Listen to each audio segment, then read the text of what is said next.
Good evening. How's it going out there, folks? Welcome back here to a Saturday night, 10:04 p.m. That's West Coast time here. August 2nd, 2025 is the date. Latest activity here on the globe shows a 3.2 earthquake.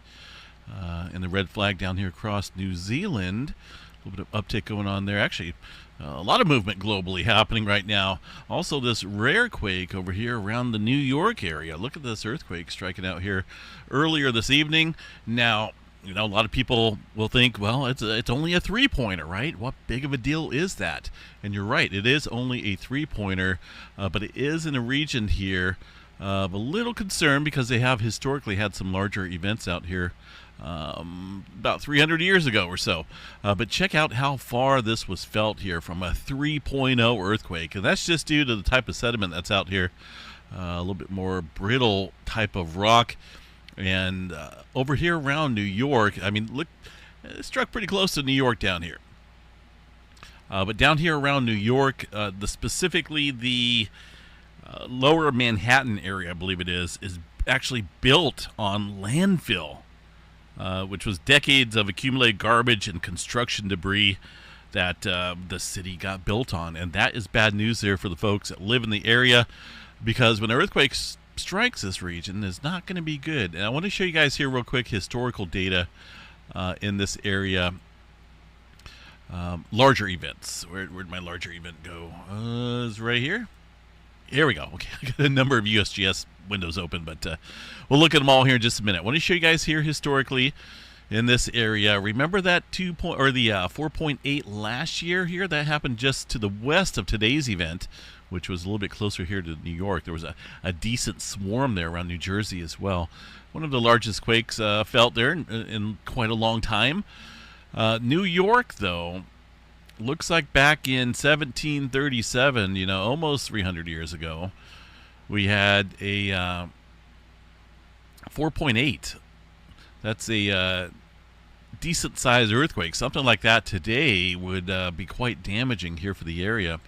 Looks like back in 1884, a little bit larger event with a 5.3 region, and then another 5.1 in New Jersey. Now, all these earthquakes here, the larger ones, happened hundreds of years ago.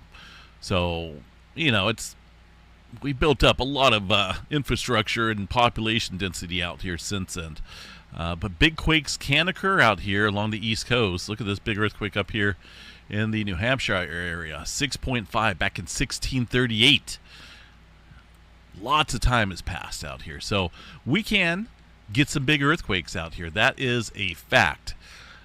There's the 4.8 that struck out here last year over in New Jersey region. Again, today's quake there in New York, up a little bit further away. But when you look at this U.S. hazard map, this shows you areas here where historically those large events have happened. And we can get some bigger ones out there. New York is not excluded from any type of earthquake activity. It can happen periodically. And sometimes it takes hundreds of years for enough strain and whatnot to build out here. And guess what?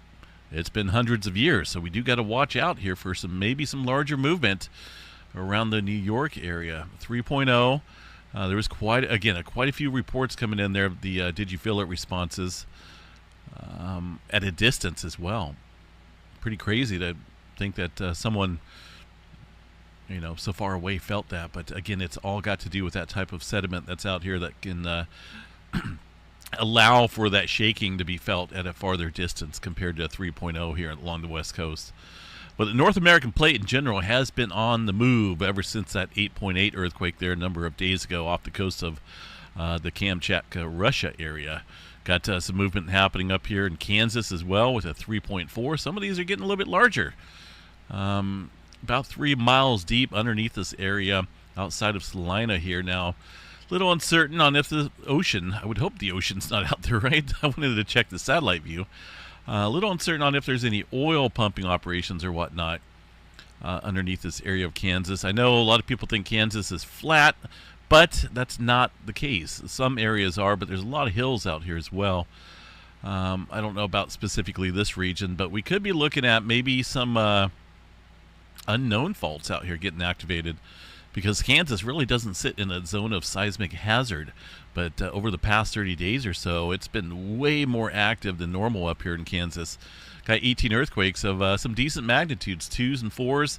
Although today, the largest event in the cluster, 3.4. So something's going on. We got a lot of movement out here happening with the North American plate. And when things are on the move, obviously we can see larger earthquake activity strike out here.